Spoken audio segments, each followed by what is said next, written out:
Imagine this. Two people walk into the same room. One of them has years of experience. They've studied longer, worked harder, and probably know far more than the other person. The second person is just average. They don't know all the answers. They're not the most qualified. But 10 minutes later, everyone is listening to them instead. Why? What did they do that the smarter person didn't? Here's the interesting part. It usually isn't intelligence, and it isn't luck. More often than not, it's psychology. Because before people decide whether you're right, they decide whether they trust you. Before they judge your idea, they judge you. And that happens much faster than most of us realize. Sometimes, all it takes is sounding a little more confident, looking a little more attractive, or making someone feel like they've known you forever, even if you've only just met. These aren't superpowers, they're psychological patterns. Patterns that quietly shape job interview, friendships, business deals, relationships, and almost every first impression you'll ever make. Once you understand how they work, you'll start seeing them everywhere. And more importantly, you'll start noticing when they're being used on you. Here's the thing. Most of us like to believe we're difficult to influence. We think we make logical decisions. We believe we judge people fairly. And we assume that if someone earns our trust, it's because they genuinely deserve it. But real life has a funny way of proving us wrong. Think about the last time you met someone new. Before they even finished introducing themselves, you'd probably already decided whether you liked them, whether they seemed intelligent, whether they felt trustworthy, or whether something just felt off. None of those judgments took minutes. Most of them happened in seconds. And that's not because you're irrational. It's because your brain is trying to solve an impossible problem. Every single day, you're surrounded by hundreds of people. Strangers, co-workers, friends, cashiers, waiters, people online. Your brain simply doesn't have enough time to carefully analyze every single interaction. So instead, it makes incredibly fast guesses. Most of the time, those guesses help us. They save time. They reduce mental effort. They make everyday life possible. But every shortcut comes with a cost. Because if your brain can be guided by tiny signals, then those signals can also be used to influence the way you think. That's exactly what we're exploring today. Monday morning. 9 people are sitting around a conference table. Laptops open, coffee cups half empty. Everyone's waiting for the meeting to begin. At one end of the room sits a junior employee. He barely slept the night before. He spent the entire weekend preparing, double-checking every number, every graph, every sentence. He's nervous, but he's ready. A few seats away, another employee walks in. Late. No notes, no laptop. He leans back in his chair, smiles, and looks completely relaxed. The meeting starts. The junior employee presents first. Everything he says is accurate. Every conclusion is backed by data. But every few sentences, he pauses. I think, maybe, I'm not completely sure. This could be wrong. Then the second employee speaks. He doesn't know nearly as much. In fact, a few of his ideas are completely wrong. But he never hesitates. He looks people in the eyes. His voice stays calm. He finishes every sentence, like it's the only possible answer. 20 minutes later, the meeting ends, and something strange happens. People leave talking about the second employee, not the first one. Why? At first, it doesn't make any sense. Shouldn't the better idea win? Shouldn't knowledge matter more than confidence? We'd all like to believe the answer is yes, but human psychology isn't always that simple. Imagine meeting someone for the very first time. You don't know how intelligent they are. You don't know their experience. You don't know whether they're honest. Your brain has almost no information, yet somehow, it still has to make a decision. Can I trust this person? Should I listen to them? Are they worth following? Waiting for perfect evidence would take too long. So your brain looks for something faster, not proof. Signals. One of those signals is confidence. Study after study has shown that people often mistake confidence for competence. Not because confidence guarantees someone is right, but because certainty feels reassuring. Hesitation creates doubt. Certainty creates comfort. And our brains naturally prefer certainty, even before checking whether it's deserved. You can see this almost everywhere. In job interviews, classrooms, sales meetings, even restaurants. Imagine asking 2 waiters for a recommendation. The first one says, I think this dish is pretty good. The second one smiles and says, if it's your first time here, this is the one you want. Same menu, same kitchen. Which recommendation feels more convincing? One of the most famous examples of confidence overpowering evidence was Elizabeth Holmes. She built a multi-billion-dollar company around a revolutionary promise. Investors, politicians, business leaders, many believed her. Not because they'd personally verified the technology, but because she projected absolute certainty. Calm voice, steady eye contact, clear answers. By the time serious questions started appearing, billions of dollars had already changed hands. Confidence didn't create the truth, but it bought enough trust for people to stop looking for it. Stories like this can make confidence sound dangerous, but confidence itself isn't the villain. Think about the doctor who calmly explains a complicated surgery, or the firefighter giving instructions during an emergency, or the pilot speaking over the intercom during turbulence. In those moments, confidence doesn't deceive people, it reassures them. The real difference is whether confidence is supported by competence or used to hide the lack of it. So here's the lesson. Don't fake knowledge. That's a game you'll eventually lose. But don't hide your knowledge behind unnecessary doubt either. If you've done the work, let your voice reflect it. Speak clearly. Slow down. Finish your sentences. Make eye contact. Confidence shouldn't replace competence. It should allow competence to be noticed. Maybe the biggest manipulation isn't convincing other people that you're brilliant. Maybe it's convincing them to stop questioning whether you are. Because once certainty enters the room, skepticism often walks out. Imagine this. Two people walk into the same interview. They have similar resumes, similar experience. They answer the same questions. They make the same small mistakes. But when they leave, one of them is described as confident, professional, someone I'd love to work with. The other, not the right fit. Here's the strange part. Neither interviewer realized how quickly they'd made that decision. We'd all like to believe appearance shouldn't matter.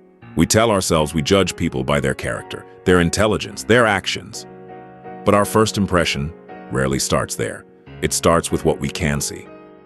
This doesn't mean people are shallow. It means our brains are efficient. Before someone says a single word, your mind is already collecting information. Their posture, their clothes, their facial expression, the way they walk, the way they smile. None of these things tell you who they really are. But your brain treats them like clues anyway. Psychologists call one part of this the halo effect.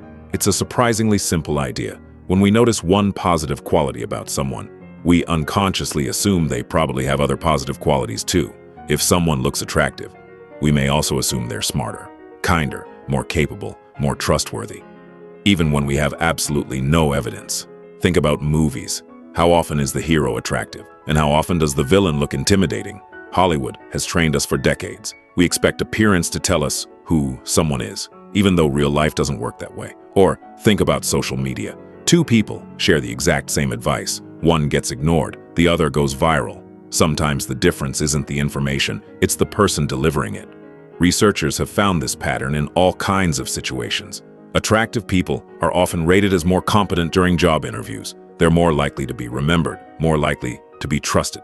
And in some studies, they even receive lighter punishments for the same mistakes. None of this happens because people consciously decide to be unfair. Most don't even realize they're doing it. Does that mean life is unfair? Sometimes, yes. But appearance isn't only about genetics. Think about the people you naturally enjoy talking to. They usually smile, they look after themselves, they make eye contact, they seem present. Attraction isn't just about beauty, it's also about the energy you bring into a room. So here's the real lesson.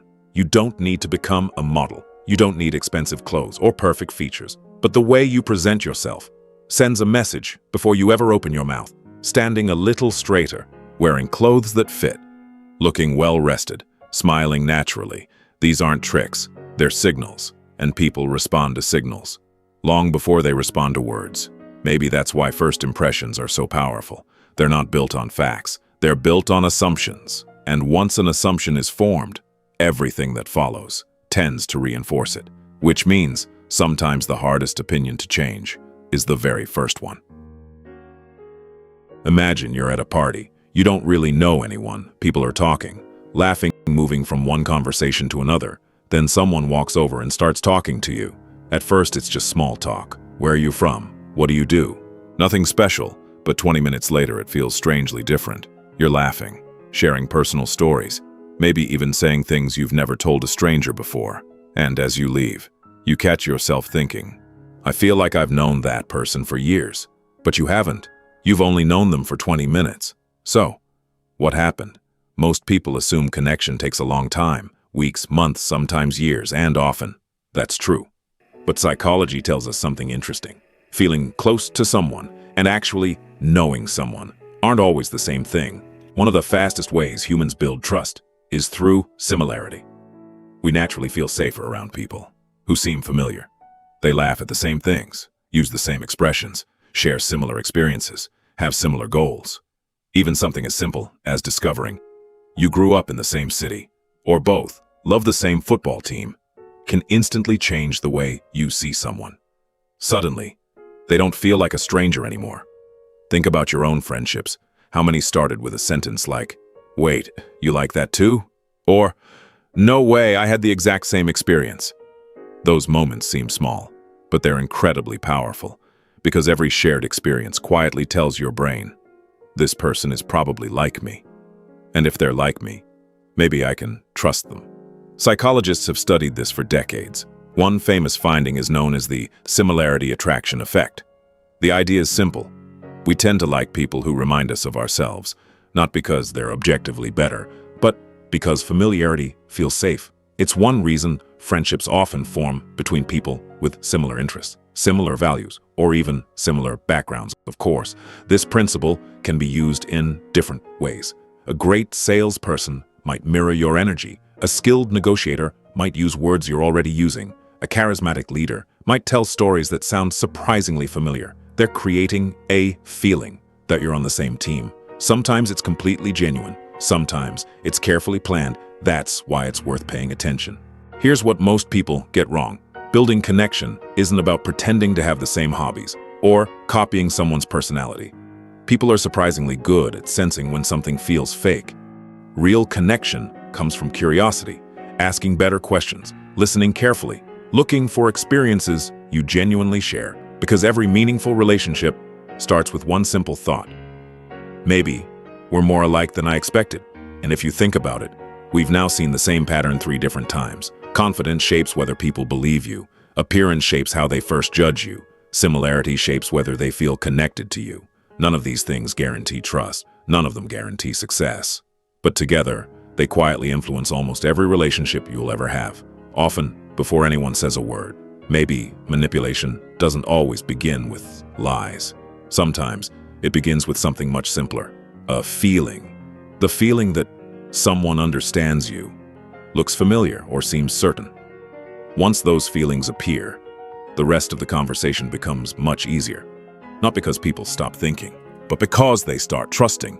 And trust is where influence truly begins. Let's take a step back for a moment. We started this video with a simple question. Why do some people seem to have influence even before they've earned it? And along the way, we found 3 different answers. Confidence changes how people listen. Appearance changes how people judge. Familiarity changes how people connect. 3 completely different ideas, yet all of them point to the same truth. Human beings don't experience the world objectively. We rely on shortcuts every single day, not because we're irrational, but because without them, life would be overwhelming. The problem is, every shortcut that helps us can also mislead us. That's why confidence can sometimes sound like competence, why appearance can sometimes feel like character, and why familiarity can sometimes feel like trust. None of these things are good or bad on their own. They're simply part of being human. What matters is whether we become aware of them. Because awareness changes everything. Once you notice these patterns, you'll start seeing them in conversations, in interviews, in advertising, on social media, in politics, and sometimes you'll even catch yourself doing them. Not because you're manipulative, but because you're human. And understanding human psychology isn't about learning how to control people. It's about learning how not to be controlled without realizing it. If this video made you look at everyday interactions a little differently, then that's exactly what Cultural Mind is here for. Thanks for watching, and I'll see you in the next one.